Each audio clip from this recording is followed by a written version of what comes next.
Buon pomeriggio a tutti gli amici ascoltatori e benvenuti alla trasmissione del Movimento Giovani Padani della Martesana, sempre solo sulle frequenze di Radio Padania Libera.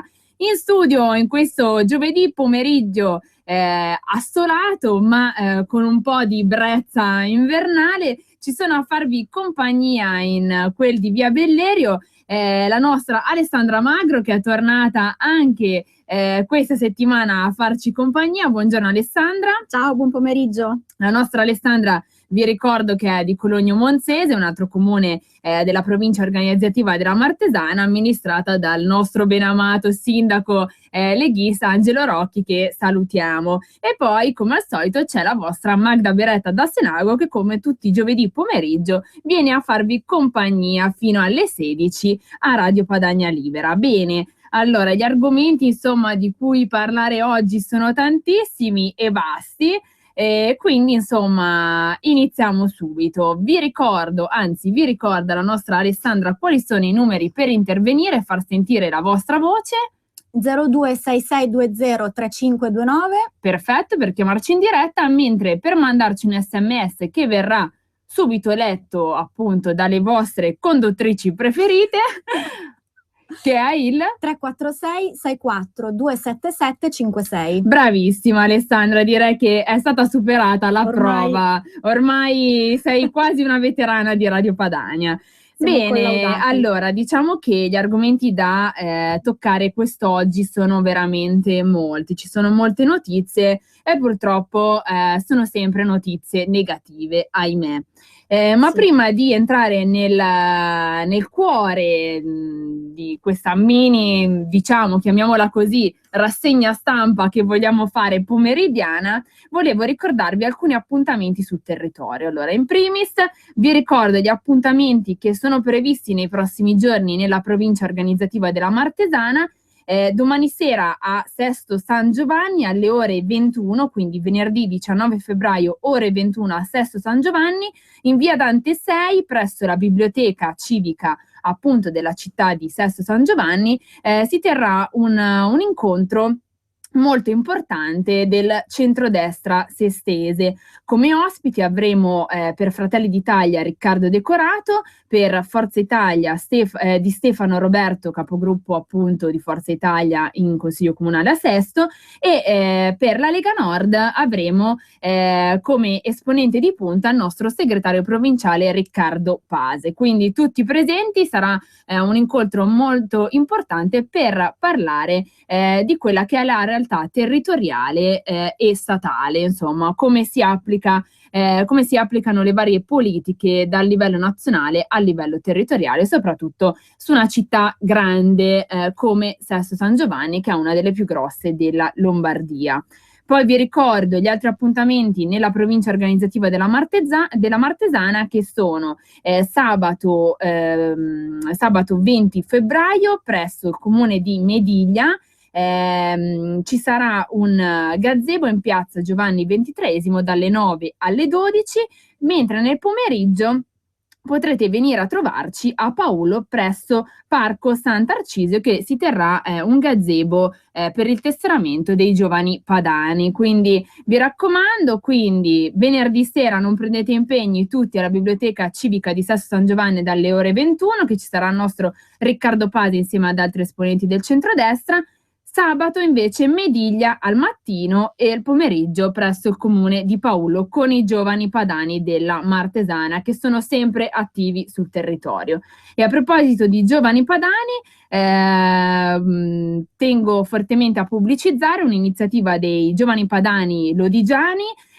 Saluto il loro coordinatore provinciale, mio collega Andrea Cesari, che hanno organizzato un presidio per sabato mattina, questo sabato 20 febbraio dalle 9 alle 12, noi clandestini nella casa cantoniera di Castelnuovo Boccadadda, prima i lodigiani. Quindi vi raccomando, se siete nei paraggi, i giovani padani della provincia di Lodi vi aspettano sabato 20 dalle 9 alle 12 per questo presidio presso il comune di Castelnuovo Boccadadda. Mentre questa sera sempre appunto per uscire dal territorio organizzativo della Martesana, vi ricordo l'importante appuntamento che più volte durante la nostra trasmissione abbiamo pubblicizzato, referendum per la Lombardia autonoma, serata organizzata dalla sezione di Bonate Sopra in collaborazione col Movimento Giovani Padani dell'isola di Bergamo, giovedì 18 febbraio 2016, ore 21, presso il Teatro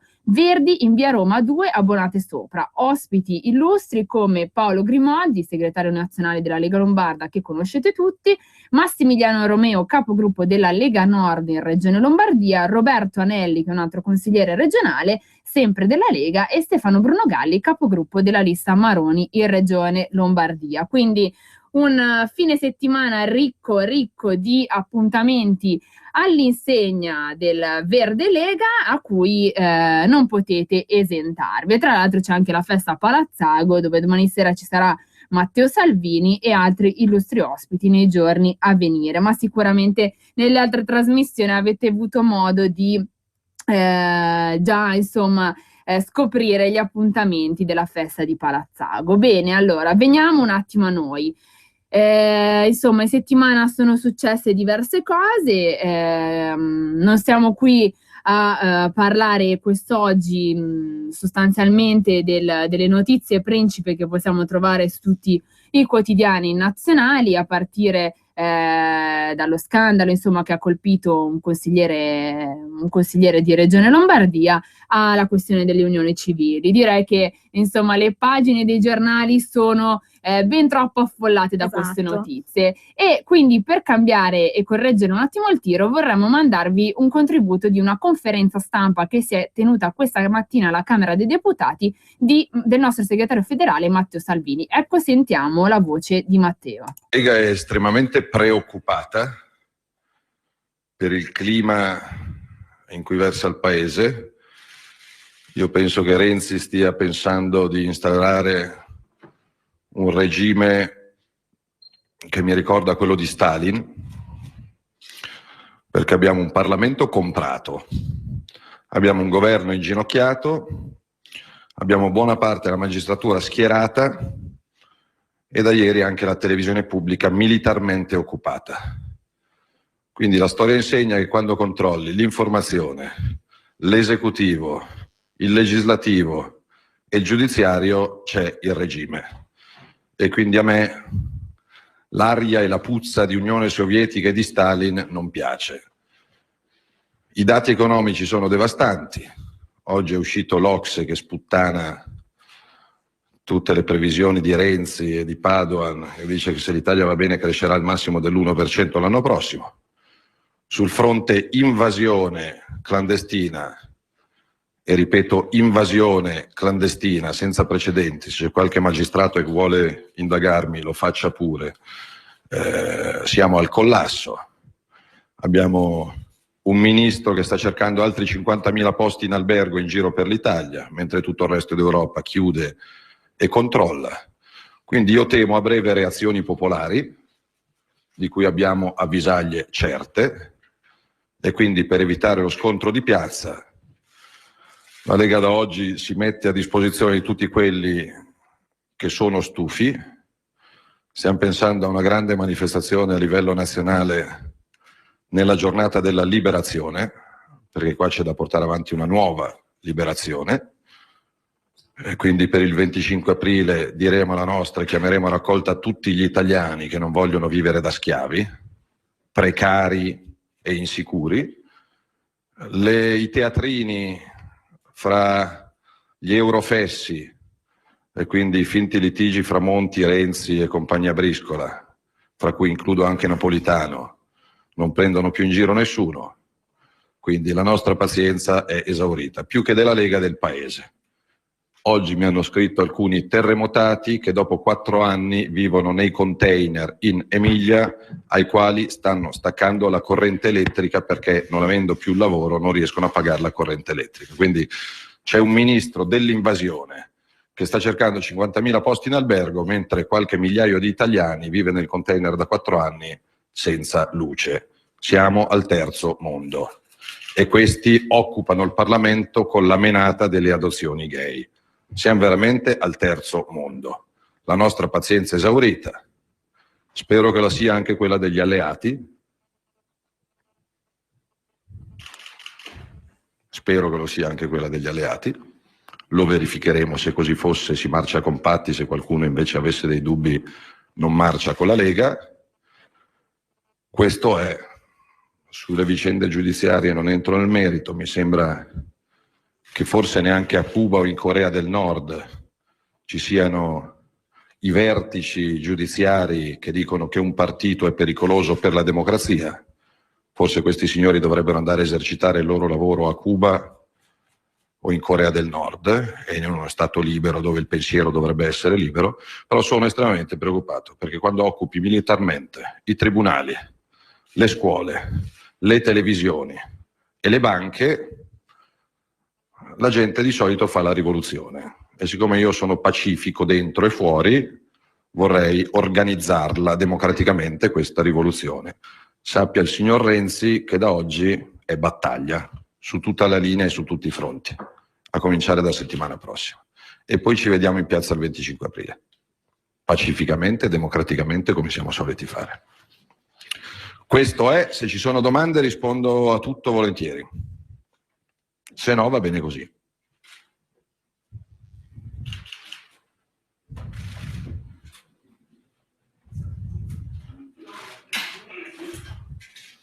Non so quanti capi di imputazione mi merita questa conferenza stampa, ma non me ne può fregare di meno. Rieccoci di nuovo in studio, abbiamo appena sentito la conferenza stampa indetta questa mattina alla Camera dei Deputati da Matteo Salvini. Renzi è come Stalin, sento puzza di regime. Renzi si comporta come Stalin, sta occupando militarmente ogni centro di potere, dalle banche alla televisione, sento puzza di regime. Ci sono parlamentari in vendita, c'è un governo che pensa alle unioni civili mentre il paese è al collasso, la gente è stufa. Lo ha detto il leader della Lega Matteo Salvini in conferenza stampa. Scusate, al Senato, non alla Camera dei Deputati, avevo letto male. Insomma, questo è un po' il clima che si sta instaurando, che da tempo ormai si è instaurato, ma nelle ultime settimane diciamo che è emerso ancora più in modo esplicito. Leggiamo su il Corriere proprio di questa mattina: magistrati contro Salvini è un pericolo, e lui li insulta di nuovo. Sdegno per le parole del leader della Lega Nord che aveva definito la magistratura italiana una schifezza. È stato espresso dal primo presidente della Cassazione Giovanni Canzio e dal PG Pasquale Ciccolo. Legnini del CSM no a un nuovo scontro. Di colpo sembra tornato lo scontro politica-giustizia come ai tempi di Berlusconi premier. Non a caso il togato del Consiglio Superiore della Magistratura Luca Palamara ha definito Matteo Salvini un replicante, dopo le sue affermazioni dei giorni scorsi sulla magistratura, una schifezza dopo il rinvio a giudizio di Edoardo Rixi. Il presidente Canzio, ma dopo di lui al CSM, hanno preso la parola il primo presidente della Cassazione Giovanni Canzio e il procuratore generale Pasquale Ciccolo, come appunto dicevamo prima, cioè i massimi vertici della magistratura italiana, per stigmatizzare le affermazioni del leader leghista. Delegittimare un potere dello Stato con parole offensive e denigratorie fa molto male alla nostra democrazia, ha detto Canzio. E Ciccola Ruota ha messo in guardia dal pericolo di attacchi indiscriminati e gratuiti che rischiano di incidere nella fiducia dei cittadini nella funzione giurisdizionale. La replica di Salvini, a stretto giro ha risposto il segretario della Lega sulla sua pagina Facebook, con toni canzonatorio nei confronti dei vertici della Cassazione. Questo le parole di Salvini: amici scappate subito da questa pagina, Matteo Salvini è un pericolo per la democrazia. Sono un pericolo per la democrazia, ribadisce, un modo per non fare alcun passo indietro, anzi. Ecco perché sembrano riaccendersi i fuochi di un tempo che il vicepresidente del CSM Giovanni Legnini nello stesso plenum ha provato a scongiurare. Non abbiamo bisogno di una nuova stagione di scontro tra politica e magistratura, sposando tuttavia le tesi di chi aveva parlato prima prima di lui, la tutela dell'autonomia e dell'indipendenza della magistratura costituisce un dovere costituzionale per il CSM. Per questo abbiamo il dovere di stigmatizzare quelle gravi e offensive espressioni. Quello che accadrà in seguito, anche alla luce della nuova inchiesta milanese sulla sanità di Regione Lombardia, ci dirà se si tratta solo di una polemica per qualche frase un po' rude o se lo scontro dei tempi berlusconiani è destinato a riacutizzarsi. Questo articolo di Giovanni Bianconi del Corriere della Sera. Insomma, a seguito poi delle dichiarazioni di Matteo Salvini negli scorsi giorni, a seguito dei numerosi articoli che sono usciti sulla vicenda, a seguito delle parole, dei pensieri espressi sui vari social da Matteo Salvini, questa mattina il tutto è confluito in questa conferenza stampa in cui il nostro leader ha rincarato la dose, diciamo, fortemente. Alessandra, cosa pensi? Insomma, tu cosa pensi un po' di quello che è emerso da questa conferenza stampa, da quello che ho appena enunciato, e vorremmo sentire anche la vostra voce, cari amici ascoltatori. Insomma, la democrazia sta per essere veramente spazzata via, come dice Matteo Salvini. Insomma, lo Stato renziano sta occupando ogni singolo settore della vita pubblica. Sì, ma poi anche il discorso che lui faceva sulla magistratura è un dato lampante che ci sia una parte di magistratura in Italia che non funziona. Basta chiedere a qualsiasi cittadino che abbia un processo in corso e basta anche guardare le tempistiche dei procedimenti, non sono di certo tra le più veloci d'Europa, quindi una parte di magistratura sicuramente potrebbe lavorare meglio. Poi per carità c'è anche invece tutt'altra parte che lavora molto bene. Mi viene da pensare a chi si occupa tutti i giorni di combattere la mafia, che è un grande problema del nostro paese purtroppo, a chi si occupa tutti i giorni di tutelare i minori, per esempio, o le persone disabili. Insomma, c'è una parte del sistema che funziona, una parte del sistema che non funziona. Si può sicuramente migliorare, non vedo un commento offensivo nelle parole di Salvini, una critica che deve essere presa come costruttiva, insomma, per migliorare la situazione, perché sennò veramente si rischia di arrivare a un deficit democratico. Certo, assolutamente. In questa conferenza stampa che ci piacerebbe analizzare insieme al vostro contributo, e vi ricordiamo i numeri per intervenire che sono lo 0266 20 35 29, o mandateci un sms al 346 64 277 56.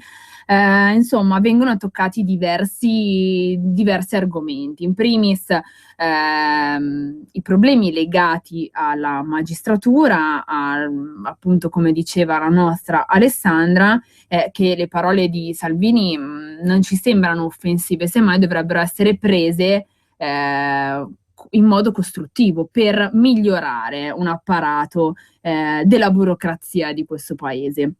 Cosa che invece diciamo è stata accolta in modo ben diverso. I vertici della magistratura, come ho potuto riportare da questo articolo del Corriere della Sera, rilasciano delle dichiarazioni che mi permetto di dire che vanno ben al di là dell'indipendenza della magistratura e dell'autonomia della magistratura, sì. Perché una magistratura che si esprime in questi modi verso un leader politico e verso un partito, io credo che abbia ben poco di indipendente, no? Già. Quindi indipendenza e autonomia sono parole che a noi piacciono molto, quindi sappiamo di cosa parliamo, e francamente leggere certe dichiarazioni fa veramente male a quella che ormai mi viene da definire sia una democrazia apparente. Gli altri temi toccati all'interno di questa conferenza stampa tenuta questa mattina al Senato da parte di Matteo Salvini, appunto, sono l'occupazione di vari settori della vita dello Stato, dalla televisione, la scuola, e tutta una serie di altre sfaccettature della vita democratica dello Stato che il buon Renzi sta veramente militarizzando e Salvini paragona lo Stato italiano all'ex Unione Sovietica di Stalin. Quindi un paragone molto forte che però trova veramente un certo riscontro con quello che sta veramente accadendo. Nella prima parte poi invece della conferenza stampa parla di quelle che sono le reali esigenze del paese, cioè il Parlamento è inchiodato da settimane, se non da mesi, su DDL Cirinnà, quando, come giustamente diceva Salvini, questa mattina ha ricevuto l'appello disperato di 700 terremotati del Modenese che dicono qua lo Stato ci sta tagliando la luce. Cioè, siamo veramente al terzo mondo, ci viene da dire. Quindi, insomma, più che parlare magari di cose che, insomma, di unioni civili, adozioni gay, forse bisognerebbe dare un futuro ai nostri cittadini in primis. Ma riprendiamo tutto dopo la pubblicità.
Ai 23 44 22. Rieccoci di nuovo in studio con la trasmissione del Movimento Giovani Padani. Siamo Magda e Alessandra e vi faremo compagnia fino alle ore 16. Abbiamo una chiamata in linea, pronto? Pronto, ciao. Buongiorno. Ciao ragazzi. Con chi parliamo? Ciao ragazzi. Come? Come si chiama lei, signora? Io mi chiamo Mariuccia. Prego, Mariuccia. Sono una vecchietta, una leghista più dura e pura di quelle che non cedono neanche se ti ammazzano. Grande sciura. No, vorrei dirvi questo, ragazzi. Sì. Oltre alla magistratura, e parlo per esperienza personale, e per quello che non vi dico né dove abito né niente, perché sono sotto osservazione. Oltre alla magistratura bisogna che i nostri facciano, diciamo, qualcosa contro le procure, perché da loro dipendono i carabinieri e quindi il cittadino onesto a chi si rivolge. Ho capito. Grazie Mariuccia per averci chiamato e averci portato il suo contributo prezioso. Abbiamo un'altra chiamata in linea, pronto? Pronto, ciao, sono Innocenzo da Varese. Ciao, prego. Allora, io sono un piccolo imprenditore, un imprenditore precario perché ormai siamo giusto in ballo tassati. Per continuare a pagare le tasse, non per guadagnare. Infatti. Allora, l'altro giorno mio figlio fa la quinta elementare e sul libro c'era scritto la definizione di democrazia, governo del popolo, paese governato dal popolo, quindi vi lascio immaginare dove è rimasta la definizione, cioè ormai c'è solo la definizione perché di tutto il resto si è persa traccia. Purtroppo non possiamo anche condividere. Esatto, io volevo dire a Salvini che io mi auguro che funzioni questa rivoluzione pacifista, ma le rivoluzioni pacifiste che mi ricorda io, non ero molto bravo in storia, ma che mi ricordo io c'è poca traccia. Grazie, arrivederci. Lo so, ha ragione il nostro ascoltatore di Varese, purtroppo di rivoluzioni pacifiste con un risvolto ne abbiamo avute poche, però la Lega Nord ha sempre contraria alla violenza e quindi ancora una volta, tra l'altro uno dei messaggi principe lanciati dalla conferenza stampa di questa mattina da Matteo Salvini è che ci sarà una manifestazione molto importante a guida Lega Nord proprio il 25 aprile per una nuova liberazione, per veramente festeggiare e dare il vero significato alla parola liberazione che solitamente viene ricordato il 25 aprile, perché oggigiorno veramente dobbiamo liberarci da questo Stato che ci perseguita, ci opprime in ogni aspetto della vita economica, sociale e sta arrivando anche nella sfera proprio privata del cittadino, credo. Quindi credo che sarà questo il senso della manifestazione che quest'oggi Matteo Salvini ha deciso di lanciare dal Senato della Repubblica. Quindi insomma staremo a vedere e ad aspettare le direttive del nostro segretario federale. Nel frattempo abbiamo ricevuto molti messaggi, ci scrive Maurizio, la UE ha ceduto a Erdogan la Grecia e non solo, poi si è bloccato il computer e quindi non posso più leggervi gli altri messaggi, è un complotto. Renzi è entrato anche nel database dei messaggi di Radio Padania, quindi fantastico. E niente, appena si sblocca la situazione vi potrò leggere gli altri SMS che ci avete inviato quest'oggi, numerosi, quindi sono molto contenta. Insomma, andiamo avanti con quello che stavamo dicendo. Le telefonate che abbiamo ricevuto fino ad ora vanno nella linea, insomma, di quello che ha espresso il nostro segretario federale.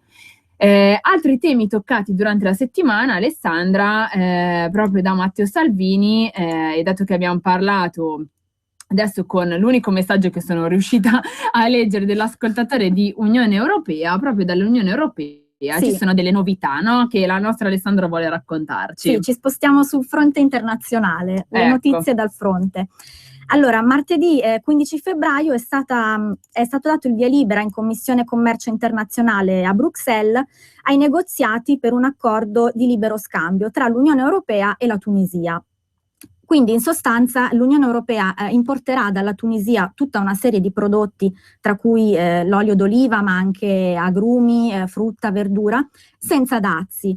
Questo ovviamente gioca a favore dell'Unione Europea, peccato che non giochi a favore dei paesi dell'Unione Europea mediterranei, tra cui l'Italia, ma anche, come al solito. Esatto, noi non beneficiamo mai degli accordi internazionali, chissà perché gli accordi solitamente si fanno per fare gli interessi delle parti, ma non è mai il nostro caso.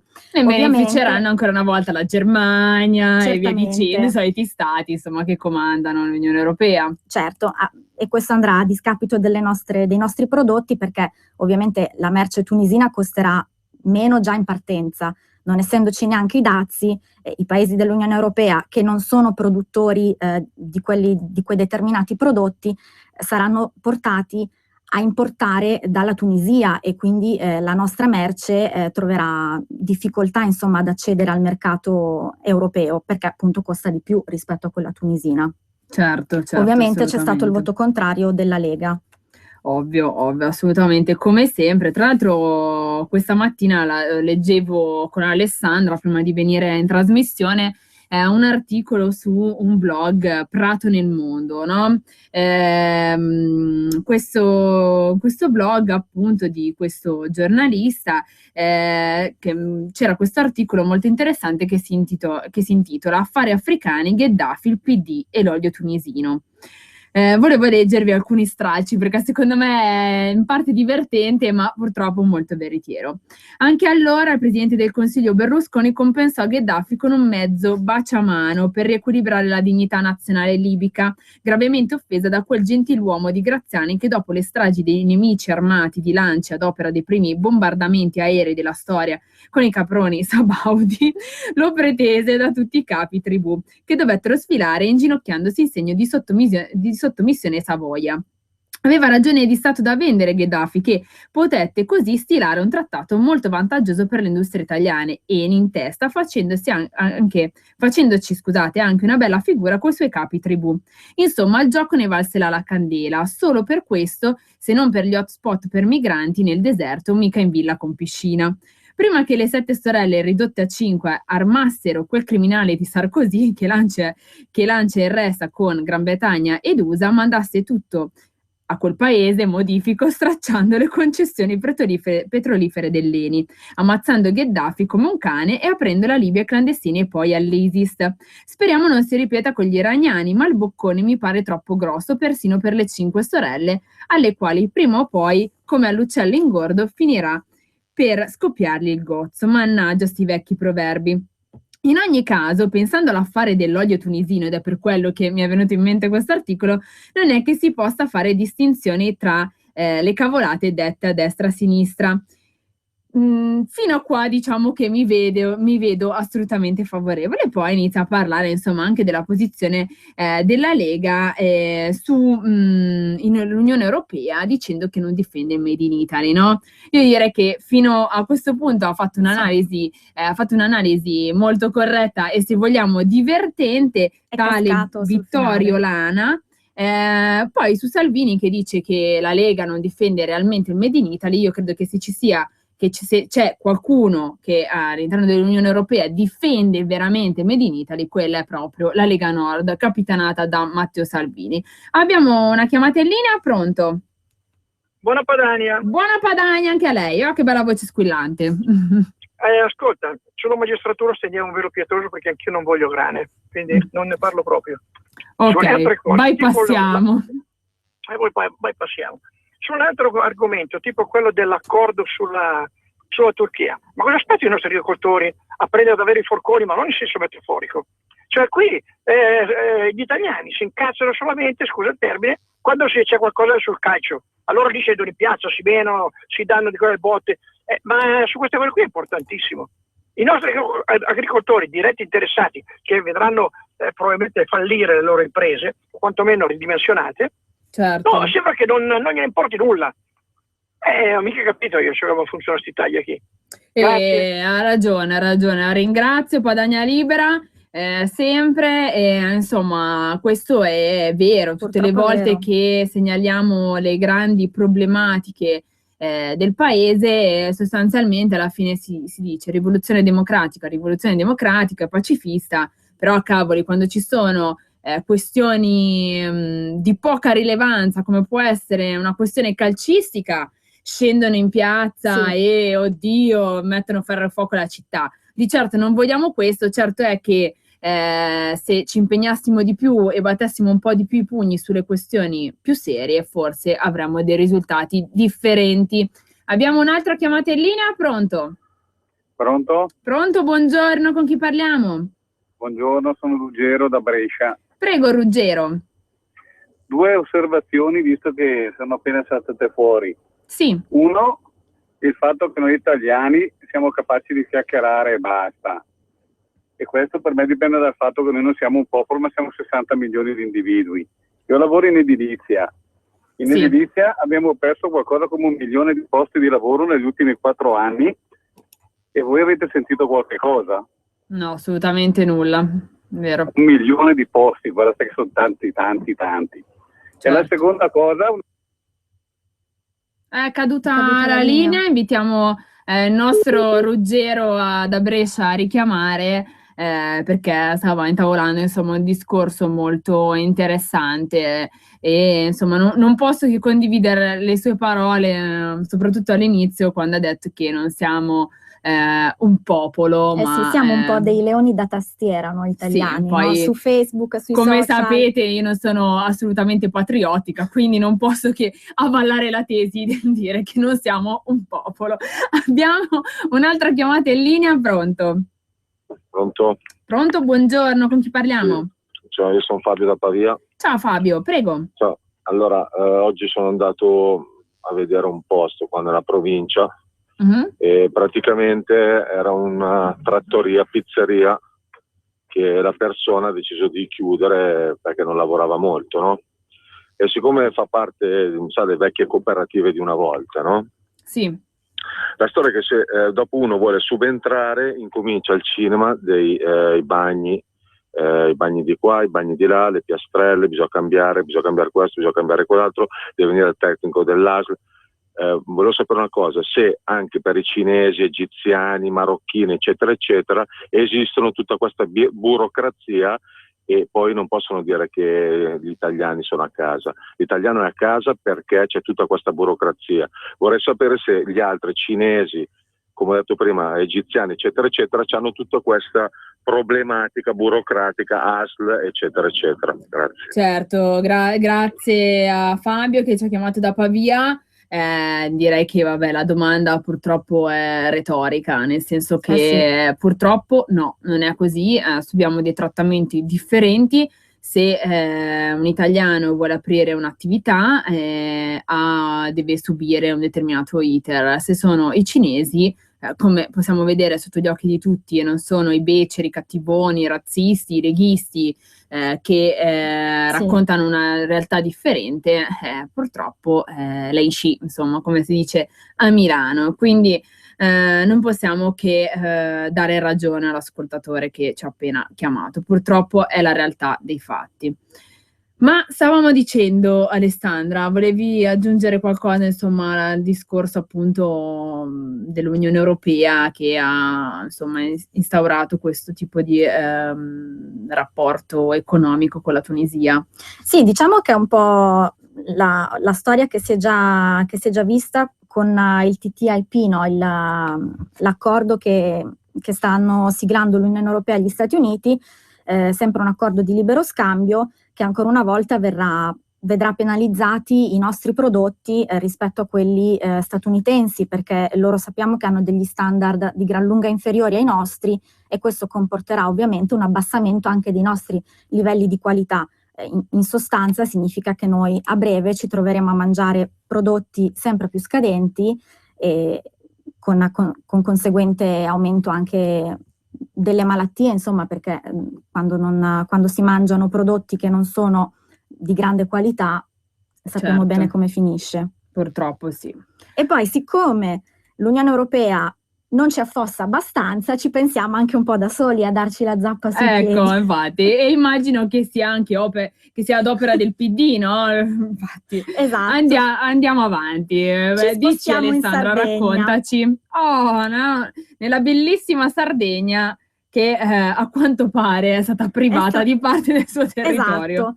E anche la Toscana, però. Anche la Toscana. Non so se abbiamo combattuto una guerra lampo negli ultimi 3-4 anni e non ce ne siamo accorti. Fatto sta che non si sa bene perché abbiamo perso un pezzo del nostro territorio, in particolare un'area del Mar di Sardegna, che è stata ceduta ai francesi.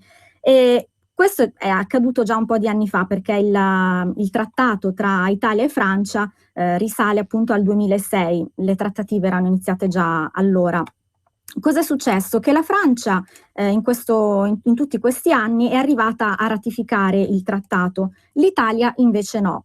Di conseguenza qualche giorno fa un peschereccio Mina è stato vittima di un sequestro ad opera della polizia francese e sono stati fermati perché il peschereccio ovviamente stava pescando in quello che credeva essere il suo mare.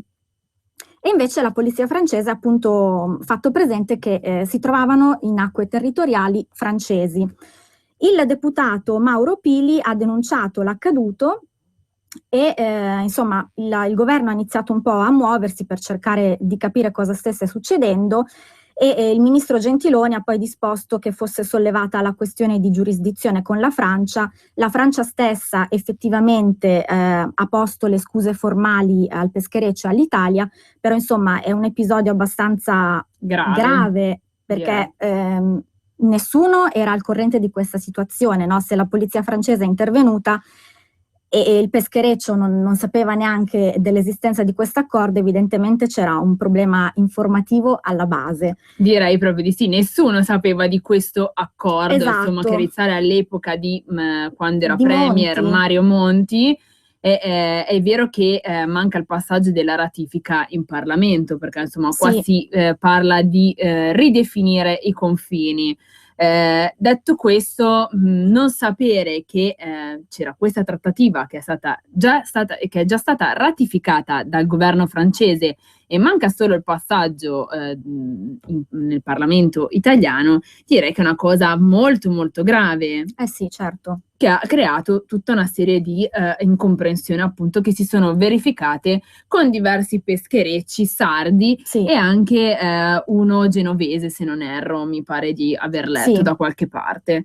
Infatti direi che insomma non sono situazioni molto piacevoli. In questi giorni si è letto di ogni, anche se come sempre la notizia è passata un po' sotto banco, perché figuriamoci se la stampa di regime poteva riportare una pecca di uno dei suoi governi, dell'attuale governo Renzi, del precedente governo Monti. Detto questo, oggi un pelino di più emergeva perché la Francia pare abbia posto le sue scuse, anche se il problema permane comunque, perché c'è questo accordo, quindi l'accordo è stato fatto, deve semplicemente essere ratificato. Quindi, insomma, non sapere neanche nulla della ridefinizione dei confini, comunque se è così facile ridefinire i confini, allora mi viene da dire, guarda, li ridefiniamo immediatamente, proprio rifacciamo l'assetto generale della penisola.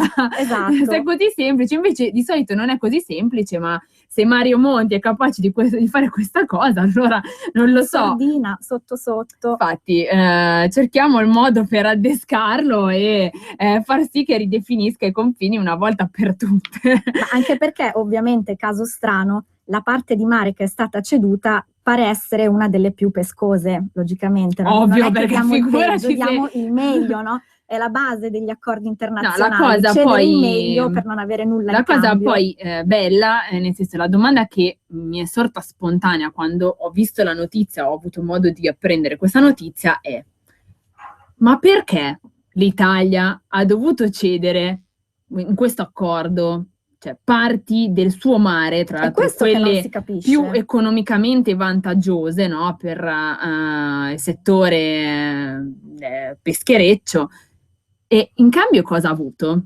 Questa è la domanda che sorge spontanea, a cui nessuno sa rispondere, ok? Perché la questione, oltre che dall'onorevole Pili, giusto, se non erro, è stata sollevata anche dal capogruppo della Lega Nord Toscana, Claudio Borghi, proprio in seno alla regione Toscana, perché oltre ad incidere su parte del territorio di fronte al nord della Sardegna, va ad incidere, è stato ceduto in questo accordo parte del mare limitrofo all'isola d'Elba, quindi che fa parte della regione Toscana. Abbiamo una chiamata in linea, pronto? Sì, pronto, buongiorno. Buongiorno. Padania, Egidio da Milano. Prego, Egidio. Niente, abbasso un attimo la radio. Dico una cosa, perché le cose poi sono tante, sono talmente tante che ci dimentichiamo, ci passano così, perché subito bisogna stare attenti a quello che succede di nuovo, a parte le distrazioni che ci sono in ballo. Monti, quando disse in un suo discorso, non è l'unico personaggio e non è l'unico discorso, ma Monti quando disse che i Paesi membri dell'Unione Europea, per diventare parte integrante dell'Unione Europea, cosa perché io non auspico, io personalmente, quando per diventare parte integrante dell'Unione Europea devono cedere la loro sovranità. Monti ce l'ha detto. Buona Padania. Buona Padania. Sì, diciamo che ce l'ha detto a livello generale senza entrare nello specifico di aver ceduto del mare, l'ha messo direttamente del in mare pratica. italiano alla Francia, quindi sarebbe stata cosa buona e giusta magari almeno informare, no? Così. Abbiamo un'altra chiamata in linea, pronto? Pronto, è in linea? Chiamo da Brescia. Prego. Allora, al federale consiglio di usare il termine insorgere e non rivoluzione. Il termine insorgere è tutelato dall'articolo 54 della Costituzione, che se noi la leggiamo dicono che tutti dobbiamo essere fedeli e osservarla.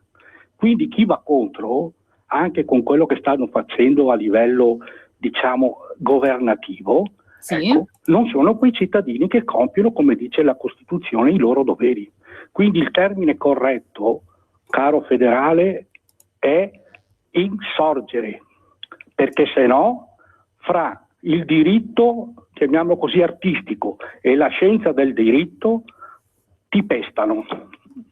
Ho capito, cercheremo di riportare al federale queste sue parole per insomma essere più corretti. Effettivamente sono condivisibili, no? Queste parole. Il termine insorgere è sicuramente più appropriato che il termine rivoluzione, forse a questo punto. Abbiamo un'altra chiamata in linea, pronto? Chiamata in linea, pronto? Pronto. Chiamata in linea, pronto? Sì, pronto, abbassi la radio perché sennò ci riascoltiamo.